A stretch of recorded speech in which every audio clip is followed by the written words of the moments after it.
Good morning dear student, कैसे हैं आप सब।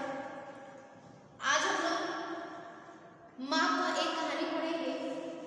इसके पहले हम लोगों ने पढ़ लिया था राखी का मूल्य, उसके बाद खेल, और खेल का दोनों लेसन का क्वेश्चन आंसर हो गया था। तो आज हमारी कहानी है बौद्ध धर्म के प्रणेता भगवान बुद्ध के पुत्र राहुल और उनकी पत्नी यशोधरा के बारे में आपसी संवाद चल रहा है। तो उनकी पत्नी भगवान बुद्ध की पत्नी जो है वे अपने बेटे के साथ बातचीत कर रही हैं। तो बेटा हट करता है कि माँ आप मुझे कहानी सुनाइए। तो यशोधरा जी खुद अपने पति के बारे में यानी कि भगवान बुद्ध के बारे में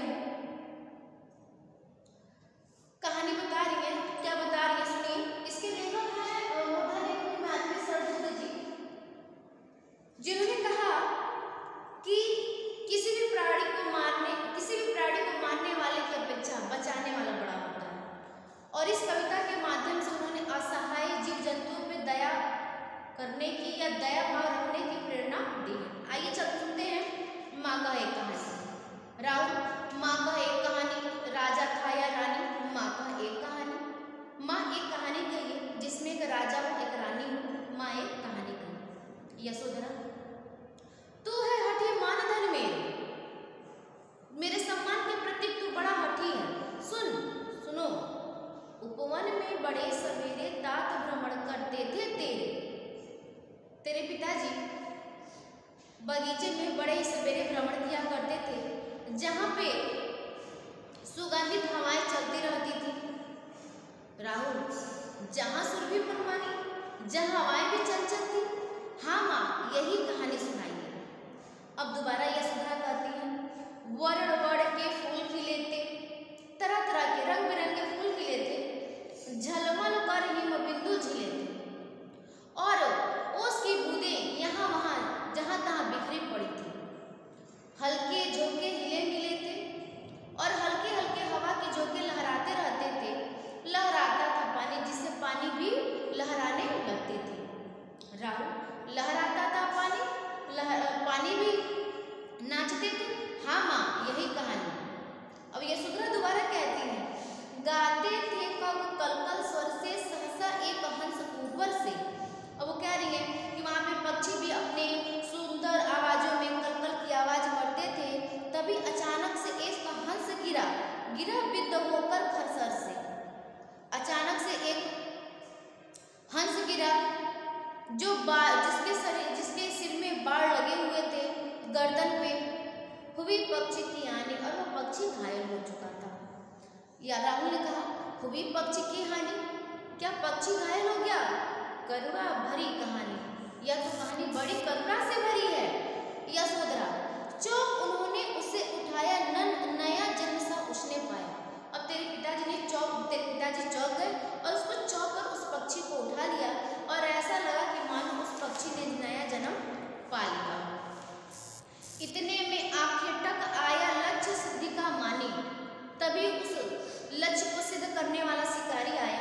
राहुल ने कहा लक्ष्य सिद्धि का मानी कोमल कठिन कहानी। लक्ष्य को प्राप्त करने का तरीका मान लिया, यह तो कहानी बड़ी कोमल और कठिन है।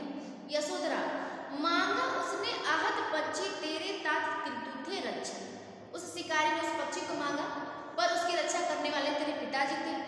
तब उसने जो था खग पक्षी, उस पक्षी का भक्षण करने वाले ने उसको लेने के लिए हट करने की ठानी। उसको लेने के लिए उसने हट किया।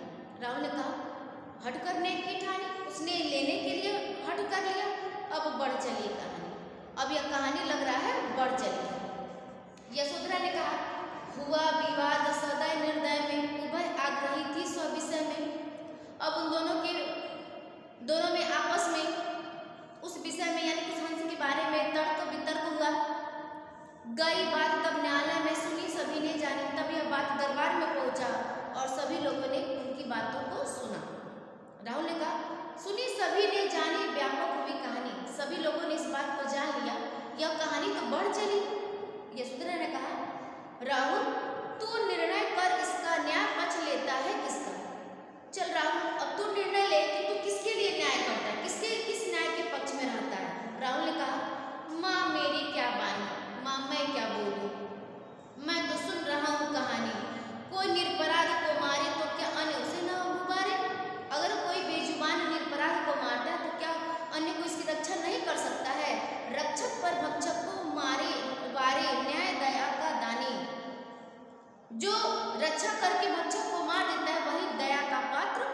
होता है। यशोधरा ने कहा, न्याय दया का दानी।